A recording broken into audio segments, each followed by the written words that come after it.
ಪರಿಷ್ಕರಣೆ election commission ಕಡೆಯಿಂದ ಕರ್ನಾಟಕ ರಾಜ್ಯಕ್ಕೆ ಸಂಬಂಧಪಟ್ಟಂತೆ ಮುಂದಿನ ತಿಂಗಳು ಪ್ರಾರಂಭ ಆಗ್ತಾ ಇದೆ.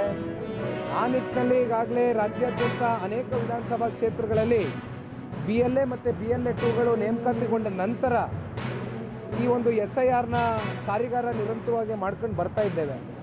ಈಗ ರಾಮನಗರ ಜಿಲ್ಲೆಗೆ ಸಂಬಂಧಪಟ್ಟಂತೆ ರಾಮನಗರ ಮಾಗಡಿ ಈಗಾಗಲೇ ಆಗೋಗಿದೆ. ನಿನ್ನೆ ದಿನ ಕನಕಪುರ ಮುಗಿಸಿದ್ದೇವೆ, ಇವತ್ತು ಚನ್ನಪಟ್ಟಣಕ್ಕೆ ಕಾಲಿಟ್ಟಿದ್ದೇವೆ. ಹಾಗಾಗಿ ಈ ಒಂದು ಕಾರ್ಯಾಗಾರದ ಮೂಲಕ ಯಾವ ಒಂದು ಮತದಾರರ ಪರಿಷ್ಕರಣೆ ಆಗ್ತಾ ಇದೆ, ಇದು ಎಷ್ಟು ಮಹತ್ವವಾದಂಥ ಒಂದು ವಿಚಾರ. ಮುಂದಿನ ಯಾವುದೇ ಚುನಾವಣೆಗಳಿರಲಿ, ಅದು ಜಸ್ಟ್ ನಾಟ್ MLA MP ಚುನಾವಣೆ ಅಂತಕ್ಕಂಥದ್ದಲ್ಲ, ಜಿಲ್ಲಾ ಪಂಚಾಯತಿ ತಾಲೂಕು ಪಂಚಾಯತಿ ಚುನಾವಣೆಗಳಿಂದ ಹಿಡಿದು ಮತದಾರರ ಪರಿಷ್ಕರಣೆ ಆಗ್ತಾ ಇರ್ತಕ್ಕಂಥದ್ದು ಹಿಂದೆ 2002ರಲ್ಲಾಗಿತ್ತು. ಸರಿಸುಮಾರು 23 ವರ್ಷ ಆಗಿದೆ. 23 ವರ್ಷದ ನಂತರ ಆಗ್ತಾ ಇರ್ತಕ್ಕಂಥದ್ದು. ಇದನ್ನು ಭಾಳ ಗಂಭೀರವಾಗಿ ಪರಿಗಣನೆಗೆ ತಗೊಂಡು ಇದರಲ್ಲೆಲ್ಲರೂ ಕೂಡ ಭಾಗಿಯಾಗಬೇಕು ಅಂತಕ್ಕಂಥ ಅರಿವು ಮೂಡಿಸ್ತಕ್ಕಂಥ ಒಂದು ಪ್ರೋಗ್ರಾಮ್ನ ಇವತ್ತು ಕಂಡಕ್ಟ್ ಮಾಡ್ತಾ ಇದ್ದೀವಿ.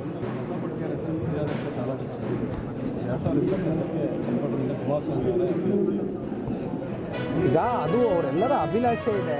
ಈಗ ಕಳೆದ ಬಾರಿ ಏನಾಯಿತು, ಈಗ ಸನ್ಮಾನ್ಯ ಕುಮಾರಣ್ಣ ಅವರು 23ರಲ್ಲಿ ಚನ್ನಪಟ್ಟಣದಿಂದ ಆಯ್ಕೆ ಆಗಿತ್ತು. ಅನಿರೀಕ್ಷಿತವಾದಂಥ ಕಾಲ್ಗಟ್ಟದ ಒಂದು ಬೆಳವಣಿಗೆ. ಸಂಸತ್ ಚುನಾವಣೆ ಸಂದರ್ಭದಲ್ಲಿ ಮಂಡ್ಯದಲ್ಲಿ ಮತ್ತಿನ್ಯಾರು ಅಭ್ಯರ್ಥಿಗಳು ಕುಮಾರಣ್ಣ ಅವ್ರು ಬಿಟ್ಟರೆ ಬೇರೆ ಇನ್ಯಾರೂ ನಾವು ಒಪ್ಪೋದಿಲ್ಲ ಅಂತ ಆದಾಗ ಜಿಲ್ಲೆಯ ನಾಯಕರು ಮತ್ತು ಎಲ್ಲ ಕಾರ್ಯಕರ್ತ ಬಂಧುಗಳು ಅಲ್ಲಿ ಅವತ್ತಿನ ದಿನ ಅವರು ತಲೆಬಾಗಿ ಹೋಗಬೇಕಾದಂಥ ಒಂದು ಸಂದಿಗ್ಧ ವಾತಾವರಣ ಸೃಷ್ಟಿಯಾಯಿತು. ಆ ಸಂದರ್ಭದಲ್ಲಿ ಮನೆಯಲ್ಲಿ ಕೂತು ಅನೇಕ ಸಂದರ್ಭದಲ್ಲಿ ನಮ್ಮ ಎಲ್ಲ ಮುಖಂಡರುಗಳು ಇದ್ದಾರೆ, ಕಾರ್ಯಕರ್ತರು, ಇವ್ರ ಜೊತೆ ಎಲ್ಲ ಕೂತು ಚರ್ಚೆ ಮಾಡಿ ಅಂತಿಮವಾಗಿ ನೋಡಿ, ನೀವು ಮತ್ತೆ ರಾಜ್ಯ ರಾಜಕಾರಣಕ್ಕೆ ಬರ್ತಕ್ಕಂಥದ್ದು ಒಂದಿನ ಆಗಲೇಬೇಕಾಗ್ತದೆ. ಅಂಥ ಸಂದರ್ಭದಲ್ಲಿ ಮತ್ತೆ ನೀವು ಮರು ಆಯ್ಕೆ ಚನ್ನಪಟ್ಟಣ ತಾಲೂಕಿನ ನೀವೆಲ್ಲ ಕನ್ಸಿಡರ್ ಮಾಡಬೇಕು ಅಂತಕ್ಕಂಥದ್ದು ಒಂದು ಬೇಡಿಕೆಯನ್ನು ಈ ಭಾಗದ ಮುಖಂಡರುಗಳು ಇಟ್ಟಿರ್ತಕ್ಕಂಥದ್ದು ಸತ್ಯ. ಅದಕ್ಕೆ ನಾನು ಕೂಡ ಸಾಕ್ಷಿ ಇದ್ದೇನೆ. ಆದರೆ ಅದು ಮುಂದಿನ ದಿನಗಳಲ್ಲಿ ಕಾಲ ಎಲ್ಲದಕ್ಕೂ ನಿರ್ಣಯ ಮಾಡುತ್ತೆ, ಉತ್ತರ ಕೊಡುತ್ತೆ. ಓಕೆ, ಇಲ್ಲ ನಾನು ಹೇಳೋಕ್ಕಾಗಲ್ಲಣ್ಣ. NDAಲ್ಲಿದ್ದೀವಿ ಇವಾಗ ನಾವು NDA ಮಿತ್ರಕೂಟದಲ್ಲಿದ್ದಾಗ JDS ಈಸ್ ಆಲ್ಸೋ ಏನಂದರೆ BJP JDS ಒಂದು ಸಮ್ಮಿಲನ ಇದೆ. ಹಾಗಿದ್ದಾಗ ಯಾವ್ಯಾವ ಕ್ಷೇತ್ರಗಳು JDSಗೆ ಬಿಟ್ಕೊಡ್ತಾರೆ ಮತ್ತು JDSನಿಂದ ಕಂಟೆಸ್ಟ್ ಯಾರ್ಯಾರು ಯಾವ್ಯಾವ ಕ್ಷೇತ್ರದಿಂದ ಆಗಬೇಕು ಅಂತಕ್ಕಂಥದ್ದು 2028ರ ಒಂದು ಗಡಿಯಲ್ಲಿ ಎಲ್ಲವೂ ಕೂಡ ಇತ್ಯರ್ಥ ಆಗ್ತದೆ.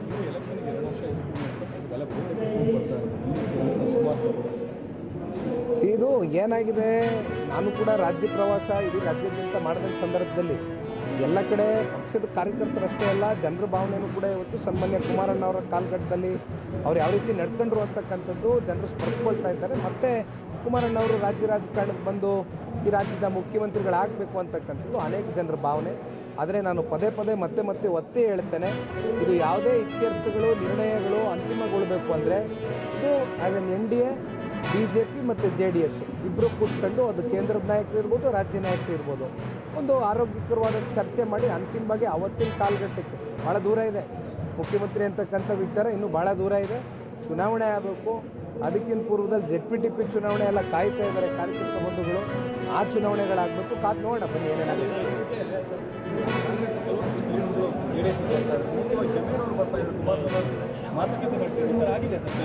ನನಗೆ ಗೊತ್ತಿಲ್ಲಪ್ಪ, ಇದು ಯಾವುದೋ ಹೊಸ ವಿಚಾರ. ನಿನ್ನೆ ನಾನು ಮಾಧ್ಯಮದಲ್ಲಿ ನೋಡಿದೆ, ನಿಮ್ಮ ಮೂಲಕನೇ ತಿಳ್ಕೊಂಡೆ ಈ ವಿಚಾರ.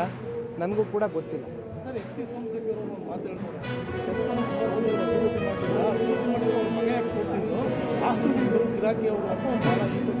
ಸೊ ಅವ್ರ ಬಗ್ಗೆ ನಾನು ಯಾಕೆ ಗುರು ಉತ್ತರ ಕೊಡಲಿ? ಉತ್ತರ ಕೊಡೋಕ್ಕೆ ಅಲ್ಲಿ ಯಶವಂತಪುರ ಕಾರ್ಯಕರ್ತರವರೇ ಒಂದು ಮಾತು ಹೇಳ್ತೇನೆ. ಪಾಪ ಅವ್ರಿಗೆ ಮಾಹಿತಿ ಕೊರತೆ ಇರಬೇಕು. ಈಗ ಡೆವಲಪ್ಮೆಂಟ್ ವರ್ಕ್ ಮೇಲೇ ನಿಮಗೆ ಆಧಾರದ ಮೇಲೆ ಜನ ಓಟ್ ಹಾಕ್ತಕ್ಕಂಥ ದಿನಗಳು ಭಾಳ ಹಿಂದೆ ಹೊಟ್ಟೋಗಿದೆ. ಡೆವಲಪ್ಮೆಂಟ್ ಆಧಾರದ ಮೇಲೆ ಈಗ ಓಟ್ ಆಗ್ತಾ ಇಲ್ಲ. ರಾತ್ರಿ ಬಂದು ಅದೆಂಥದ್ದು 5,000 ರೂಪಾಯಿ ಟೋಕನ್ ಕೊಡ್ತೀವಿ, 5,000 ರೂಪಾಯಿಯಿಂದ ನೀವು ಅದೆಂಥದ್ದು ರೇಷನ್ ಕಿಟ್ ತಗೋಬೋದು.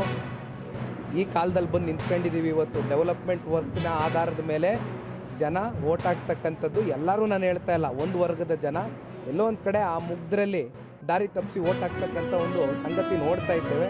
ಹಾಗಾಗಿ ಈ ಮಹಾನ್ ಭಾವನ ಹತ್ರ ನಾವು ಹೇಳಿಸ್ಕೊಳ್ಬೇಕಾಗಿರ್ತಕ್ಕಂಥದ್ದೇನಿಲ್ಲ. 7 ವರ್ಷ ಸನ್ಮಾನ್ಯ ಕುಮಾರಣ್ಣ ಅವರು ಕ್ಷೇತ್ರದಲ್ಲಿ ಏನು ಶಾಸಕರಾಗಿದ್ದರು, ಪ್ರತಿನಿಧಿಸಿದ್ರು. ಆ 7 ವರ್ಷದಲ್ಲಿ 1200 ಕೋಟಿ ರೂಪಾಯಿ ಬೇಕಾದ್ರೆ ಪಟ್ಟಿ ಅವ್ರಿಗೇನಾದ್ರು ಮಾಹಿತಿ ಕೊರತೆ ಇದ್ದರೆ ಅವ್ರ ಮನೆಗೆ ಬೇಕಾದರೆ ನಾನು ಪೋಸ್ಟ್ ಕಳಿಸ್ಕೊಡ್ತೀನಿ, ನೋಡಲಿ. ನೋಡೋಣ ಬನ್ನಿ ಏನೇನಾಗುತ್ತೆ ನೋಡೋಣ ರಾಜಕಾರಣ. ಹೃದಯಾಘಾತ ತುಂಬ ಜಾಸ್ತಿ ಆಗ್ತಾ ಇದೆ. ಚಿಕ್ಕ ವಯಸ್ಸಿನಲ್ಲೇ ಜನರು ಹೃದಯಾಘಾತ ಆಗಿ ತತ್ತಾಗಿ ತೀರು ಹೋಗುತ್ತಿದ್ದಾರೆ. ಹಾಗಾಗಿ ಸಾವಿನ ಒಂದು ಮುಖ್ಯ ಕಾರಣ ಅಂದರೆ ಹೃದಯಾಘಾತ ಆಗಿದೆ. ಸೊ ನಮ್ಮ ರಾಯಚೂರಿನಲ್ಲಿ ಮೆಡಿಕಲ್ ಕೇಂದ್ರದಲ್ಲಿ ತುಂಬ ಮುಂದುವರೆದಿದ್ದೇವೆ. ಫಸ್ಟ್ ರಾಯಚೂರಲ್ಲಿ ಆಂಜಿಯೋಪ್ಲಾಸ್ಟಿ ಆಗ್ತಾ ಇರಲಿಲ್ಲ. ಕಳೆದ 10 ವರ್ಷದಿಂದ ರಾಯಚೂರಲ್ಲಿ ಆಂಜಿಯೋಗ್ರಾಮ್ ಆಗುತ್ತೆ. ಆಮೇಲೆ ಹೃದಯಾಘಾತ ಆದಾಗೆ first treatment and best treatment ಅಂತಂದರೆ ಪ್ರೈಮರಿ ಆಂಜಿಯೋಪ್ಲಾಸ್ಟಿ ಅಂತ ಅಂತೀವಿ. ಪ್ರಾಥಮಿಕ ಆಂಜಿಯೋಪ್ಲಾಸ್ಟಿ ಮಾಡಿದರೆ ಪ್ರಾಣ ಉಳಿಯೋ ಚಾನ್ಸಸ್ಸು ಜಾಸ್ತಿ ಆಗುತ್ತೆ. ಅದು ನಮ್ಮ ರಾಯಚೂರಿನಲ್ಲಿ ಕಳೆದ 10 ವರ್ಷದಿಂದ ಆಗಿದೆ. ಜನರು ಹೈದರಾಬಾದು ಬೆಂಗಳೂರು ಹೋಗೋದು ಪರದಾಟ ಆಗೋದು ಕಡಿಮೆ ಆಗಿದೆ. ತುಂಬ ಪ್ರಾಣನೂ ಉಳಿಯುತ್ತಿದೆ. ಬಟ್ ಏನೇ ಅಂದ್ರೂ ಸ್ವಲ್ಪ ಜನ ತುಂಬ ಸೀರಿಯಸ್ ಇರ್ತಾರೆ.